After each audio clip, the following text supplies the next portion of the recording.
Evvel başlam Huda'nı yad etelim yar yar. Peygamberler ruhunu şad etelim yar yar.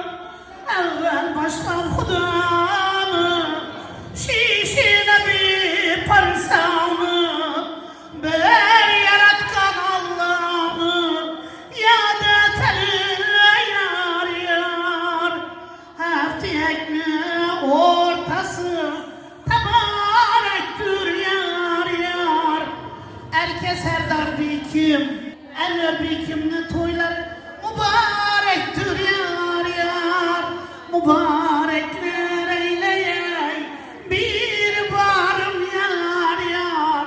Görmeyeysen dünyada rencü elem yar yar. Uluğlarının sözünü zikreyledik yar yar. Benim yaşı gününe şükür eyledik yar yar.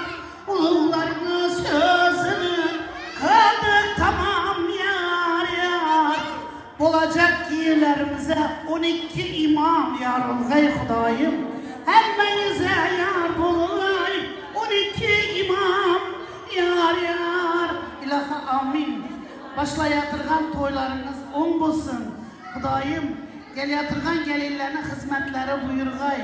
Özüm gelin salamlarını kapın ağzında durayım algayman Hudayım. Hizmetleri buyursun. Rahatını görüp oturgaysız Hudayım. Ötken insanımız Roşanbeki ağamızdan caylar cennette olur. Hudayım şulara baş bulayım erke hacı mama bulayım oturgaysız Hudayım. Amin. Allahu Ekber.